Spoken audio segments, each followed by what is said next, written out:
Fuel does not simply appear at your injectors with perfect pressure and timing. The supply chain behind it includes a silent workhorse, the feed or transfer pump. In a V-style injection system, that component is absolutely essential. Neglecting it will compromise performance, reliability, and drivability. This presentation explores how that pump functions, failure indicators, how to choose a fit, and precise installation tactics, centered on the commonly used 09614020030 unit, sometimes listed under alternate catalog numbers like 1,467,030,308. Imagine the fuel system as a relay.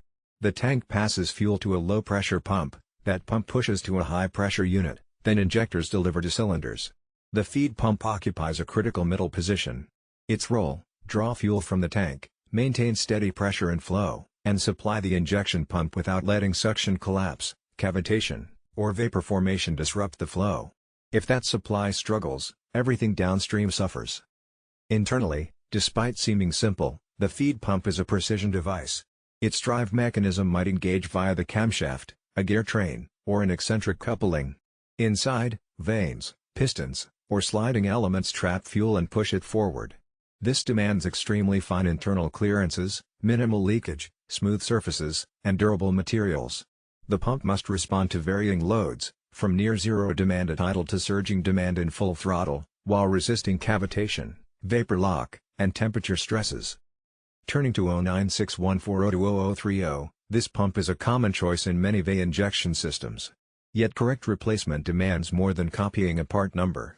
The relevant parameters include port dimensions and threading, orientation relative to mounting faces, coupling types, spline, gear, or shaft, mounting hole layout, rated flow and pressure, tolerance standards, and internal construction. How does one know when a feed pump is failing? The symptoms generally emerge gradually but can escalate quickly. Difficulty cranking or delayed starts, particularly under cold conditions. Fuel pressure gauge readings that are less than spec or fluctuate erratically.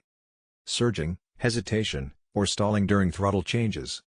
Elevated smoke output under load, especially if compensation systems overcompensate. Audible whining or abnormal sounds near the pump or fuel lines.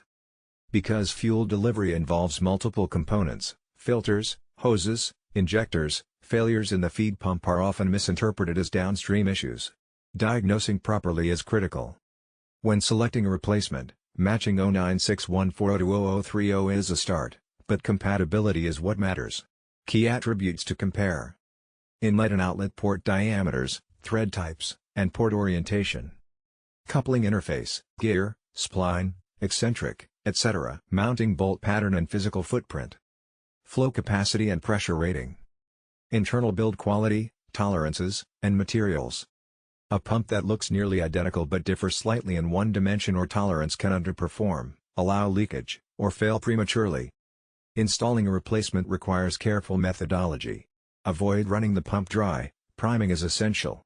Replace all gaskets, seals, and soft hoses.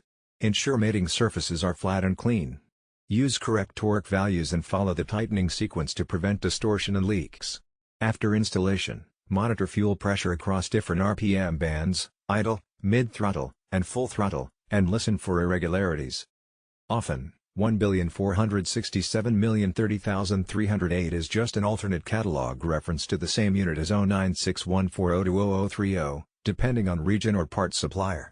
The real focus remains on matching functional specifications. Here's a typical scenario: a vehicle using a VE injection system experiences hesitation under load, slow starting, or surging. A decision is made to replace the feed pump with one bearing the 09614020030 label. Before fitting it, check port alignment and orientation, coupling type, and mounting dimensions. Depressurize and drain the old system. Remove the old pump and clean the block face. Align the new pump precisely, torque mounting bolts in proper sequence, reconnect lines, prime the fuel side, and purge air. Start cautiously, gradually increasing RPM while tracking pressure. Suppose measurements come out as 2.8 bar idle, 5 bar mid-throttle, and 7 bar under full load. Numbers vary by engine. Then test under acceleration. Pressure should remain stable, not dip or fluctuate. If everything holds, the installation is successful. If pressure collapses under load,